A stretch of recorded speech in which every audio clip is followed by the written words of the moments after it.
Well, this morning we got consumer sentiment numbers, which came in a bit below expectations. But these numbers in general during the Biden-Harris administration are way below what they were during the Trump presidency. We'll show you in just a second. Is this a reflection of how Americans really feel about the Biden-Harris economy? Joining us now is John Carney, Breitbart economics and finance editor. All right, this is so much fun to put. Folks, I don't, as a rule, like charts, but this chart is so clear. You look at one side and you look at the other side. Put it up on the screen if you can. This is a consumer sentiment. On the left side of your screen is a fairly stable chart that you see there. That is the Trump years, ladies and gentlemen. Then that gray panel in the middle, that is the pandemic. That thin gray line in the middle is the pandemic. So, of course, it came down very far. But then look at what happened on the right side of that line, that gray line in the middle. That is the Biden-Harris administration.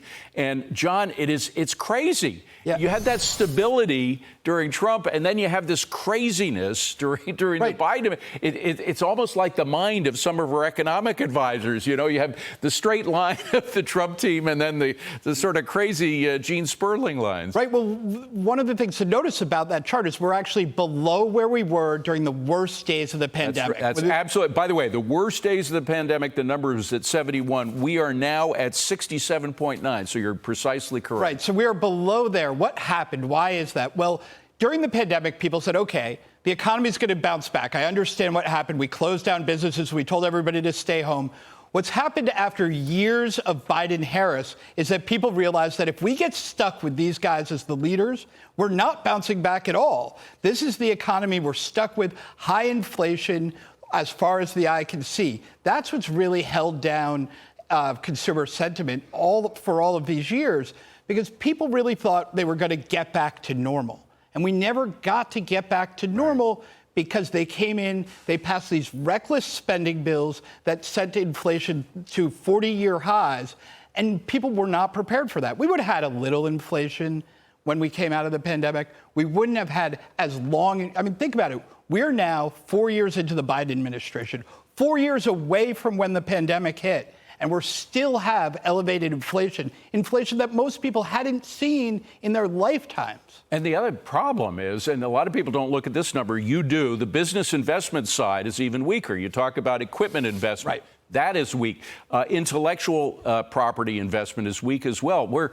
It seems to me that folks who have the investment money are kind of waiting to see what happens in the election, because that could change their investment plans dramatically. That's right. We had this big GDP revision this week that said second quarter was stronger than it looked. But if you look at mostly because of consumer spending, consumers are still spending money. But if you look under the hood of that, business investment was weak and it got revised downward. Mm-hmm. And that should, I think, frankly, should be worrying people. Because I think what people are saying is, yeah, look, if we get this administration again, which frankly is what's going to happen. Kamala Harris can say she's not Joe Biden, but she's running on Joe Biden's policies extended for another 4 years. And I think that's what's causing businesses to pull back on it. And she's also using the same rhetoric, by the way, about what she inherited, you know, the disaster that she inherited. We have to bring it up all the time. But first, let's listen to what she said about that last night. Roll tape. The economy had crashed, in large part all of that because of mismanagement by Donald Trump of that crisis. When we came in, our highest priority was to do what we could to rescue America. And today, we know that we have inflation at under 3%. How many times do we have to say it? How many times? The economy was in the middle of a V-shaped recovery after the pandemic.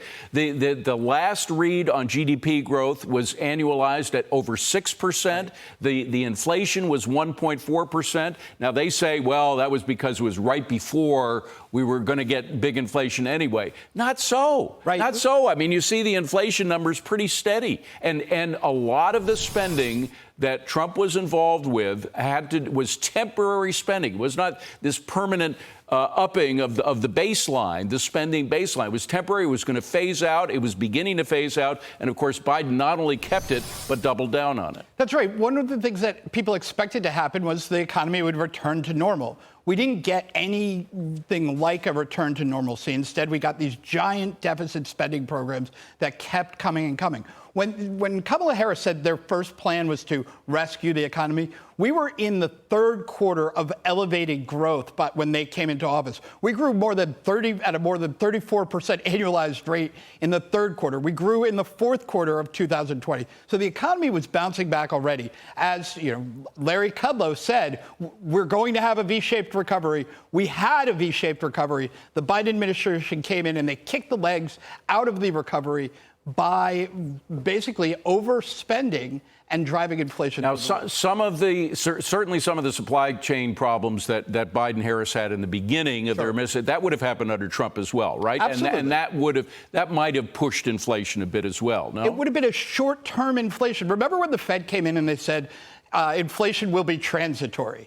We would have actually had transitory inflation if not for the overspending of the Biden administration. That's what pushed inflation to keep going for as long as it did, and why now, 4 years later, we're still suffering under Biden inflation. John Carney, great to see you, my friend.